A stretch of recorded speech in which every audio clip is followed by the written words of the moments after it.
آپ ساتھ والے کمرے میں آرام کر سکتے ہیں۔ جب یہ ICU کیئر سے باہر آئیں گی تو اسی کمرے میں ہوں گی۔ وہاں اٹینڈنٹ کے لیے بھی ایک بیڈ موجود ہے۔ کوئی خواتین ہوتی تو زیادہ بہتر ہوتا۔ بہرحال شوہر بھی رک سکتا ہے۔ وہ اپنی بات مکمل کر کے تیزی سے آگے بڑھ گئی۔ ایک لمحے کو تو اسے سمجھ ہی نہ آیا کہ وہ کیا کہہ گئی۔ اسے غور سے جاتے دیکھتا رہا۔ پھر ایک تلخ سی مسکراہٹ اس کے ہونٹوں پر نمودار ہو گئی۔ میں شہزادہ فلپ بننے کے لیے کبھی تیار نہیں ہو سکتا۔ ملکہ پھر ملکہ ہوتی ہے۔ ایسی ان بیلنس زندگی، خدا نخواستہ۔ اس کا مردانہ غرور پوری قوت سے ابھرا۔ اور رہی دل کے چاہنے کی بات، دل تو نہ جانے کیا کیا چاہتا ہے، کون اس کی پرواہ کرے۔ وہ دوبارہ بینچ پر بیٹھ گیا۔ جب تم کسی نادانی کا مظاہرہ کرتی ہو یا مجھے بہت اہمیت دیتی ہو تو میں سوچتا ہوں تمہارا کیا بنے گا، مگر اب تو تم نے ایک بھیانک امکانی انجام کو خود سے قریب کر لیا ہے۔ مگر تم میرے دل میں کیوں بول رہی ہو؟ میں تمہارا دشمن نہیں ہوں جو تمہیں کانٹوں پر گھسیٹے۔ بس وہ تصوراتی لمبے بالوں والی ٹھیک ہے۔ تمہیں تھوڑا رنج پہنچا کر کسی بڑے رنج سے بچانا بھی تو میری نمک حلالی کا تقاضا ہے۔ سر آپ روم میں نہیں گئے؟ بہرحال کنگریچولیشنز، ان کی حالت اب مکمل کنٹرول میں ہے۔ ابھی تھوڑی دیر پہلے بے ہوشی کا زور ٹوٹا ہے۔ بڑبڑا بھی رہی ہیں اور مسلسل باری باری کہہ رہی ہیں، کچھ سمجھ میں نہیں آیا۔ بہرحال آپ کو خوش ہونا چاہیے۔ وہ مسکرائی۔ باری باری؟ ان سے یہی خطرہ ہے مجھے، یہ خدا نخواستہ مجھ سے پہلے عالم بالا میں پہنچ گئی تو مجھے اتنا پکاریں گی کہ مجھے بھی مجبوراً جانا پڑے گا۔ ذہن ایک دم ریلیکس ہوا تو لہجے میں از خود بشاشت آ گئی۔ بچہ ہے کوئی آپ کا؟ نوعمر نرس نے مسکرا کر پوچھا۔ وہ میری بیوی نہیں ہے۔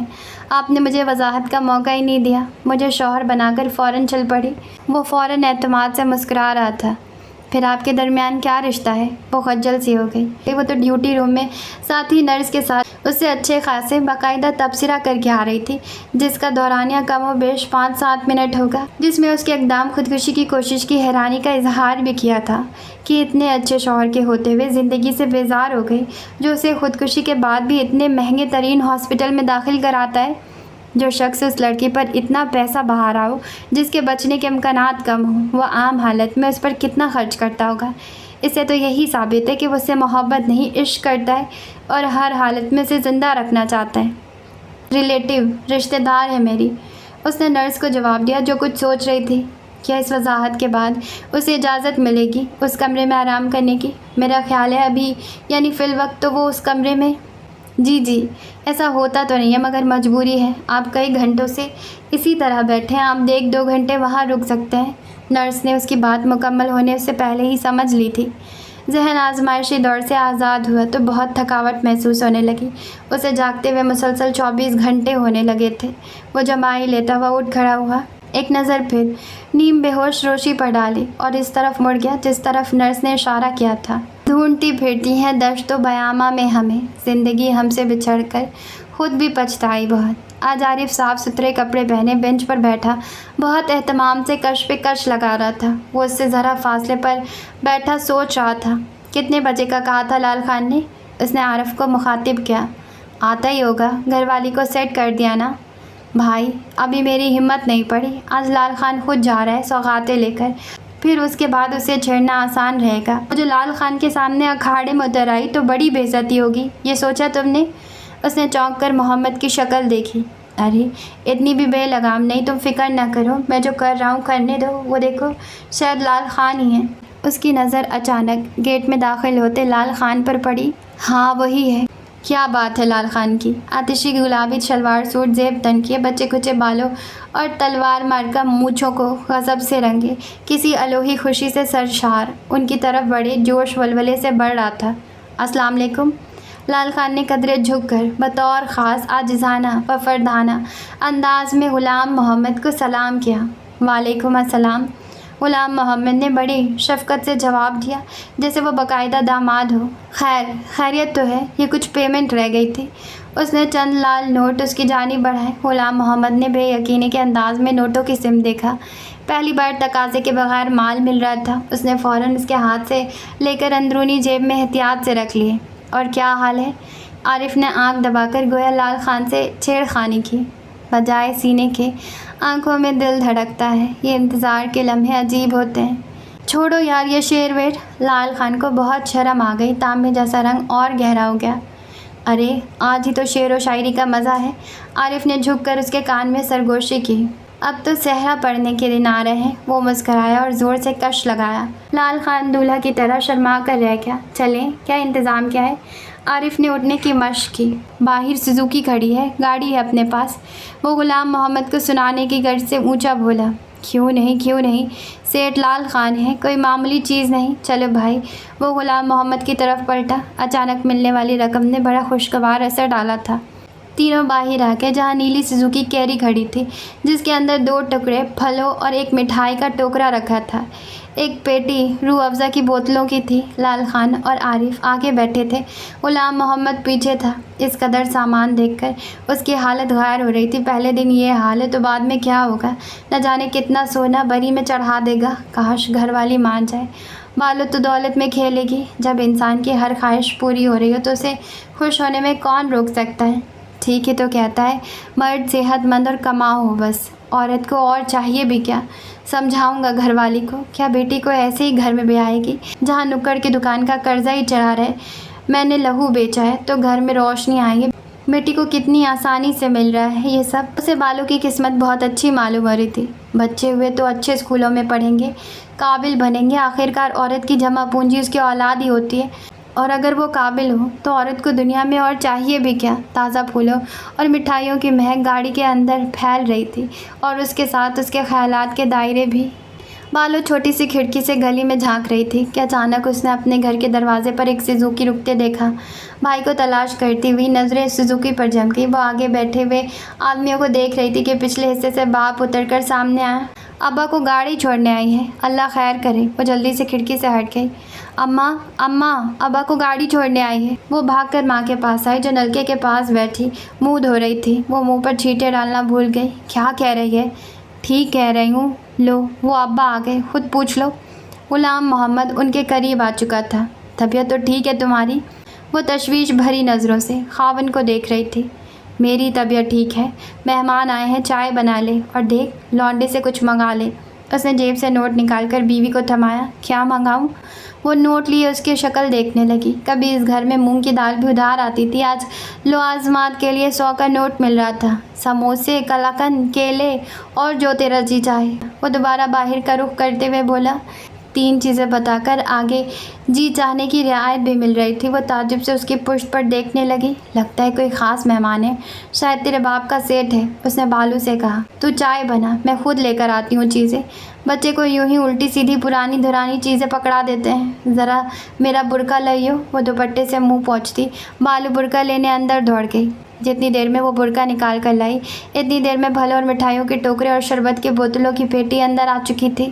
وہ برقع ہاتھ میں پکڑے بجائے ماں کی طرف جانے کے ٹوکروں کی طرف بڑھی۔ اتنی ساری مٹھائی اماں؟ اس نے ٹوکروں کے منہ پر پڑے اخبار کو تھوڑا سا سرکایا تھا، پھر دوسرے ٹوکرے کو دیکھی۔ حیرت آمیز خوشی اس کی آنکھوں سے چھلکنے لگی۔ ہاں تو برقع تو دے۔ بیٹی کی طرف خوش ہونے کے بجائے الجھ رہی تھی۔ جتنی دیر میں اس نے برقعے کے بٹن بند کیے، مہمان کمرے میں بیٹھ چکے تھے۔ وہ چائے بنانے کی نیت سے چھوٹے سے باورچی خانے میں گھس گئی۔ اندر کمرے میں 2 ہی کرسیاں تھیں جس پر عارف اور لال خان بیٹھ چکے تھے۔ اپنے لیے وہ چارپائی کھینچ کر لا رہا تھا۔ لال خان تو اس طرح بیٹھا تھا جیسے دولہا بن کر آیا۔ تھوڑی سی گھبراہٹ اس کے چہرے سے صاف پڑھی جا سکتی تھی۔ کیا سوچ رہے ہو؟ گھبرانے کی ضرورت نہیں یار، وہ کیا کہتے ہیں کہ رات دن گردش میں ہے 7 آسمان، ہو رہے گا کچھ نہ کچھ، گھبرائیں کیا؟ میں گھبرا تو نہیں رہا۔ یہ غلام محمد تو بہت سیدھا آدمی ہے، پتہ نہیں اس کی گھر والی کیسی ہوگی۔ تو اس کی گھر والی کے چکر میں پڑا ہوا ہے، نادان، اپنی ہونے والی گھر والی کو سوچ۔ وہ نیا سگریٹ سلگاتے ہوئے شرارت سے مسکرایا۔ لال خان کو جیسے گدگدی سی ہونے لگی۔ وہ پہلے کے مقابلے میں زیادہ پر اعتماد دکھائی دینے لگا۔ تمہارا اپنا گھر ہے غلام محمد؟ عارف نے ڈھیر و دھواں منہ سے سوال کے ساتھ خارج کیا۔ ہاں بس سر چھپانے کا آسرا ہے، اس نے تشکرانہ انداز میں جواب دیا۔ لال خان گردن ادھر ادھر گھما کر جائزہ لینے لگا۔ سارے کمرے میں ایک کھڑکی تھی، وہ گلی کی طرف کھلتی تھی۔ یار اس کی گھر والی مجھے دیکھے گی کس طرح؟ کیا اسے یہاں بلائے گا؟ اس نے سرگوشی کی۔ حد ہے بے صبری کی۔ خدا کے واسطے داد اس جنون شوق کی دنیا کہ اس کے در پہ پہنچے ہیں نامہ بر سے ہم آگے۔ یار جنہوں نے دیکھنا ہوگا ان کے پاس 1000 راستے ہوتے ہیں، تم کیوں فکر کرتے ہو؟ آرام سے بیٹھو۔ عارف نے قدرے جھلا کر ٹوکا۔ تم نے گھر میں کچھ سامان تو ڈلوا لیا ہوتا، اتنے دن ہو گئے تمہیں کماتے، اب یہ ہاتھ تنگ رہتا ہے کیا؟ عارف نے غلام محمد کو گویا پائی پائی کا حساب لینے کے انداز میں سوال کیا۔ اللہ کا بڑا کرم ہے، بات یہ ہے کہ قرضہ بہت چڑھا ہوا تھا، کتنے دن تو قرضہ اتارنے میں لگ گئے، پھر یہ سوچا کچھ بیٹی کے لیے جوڑوں۔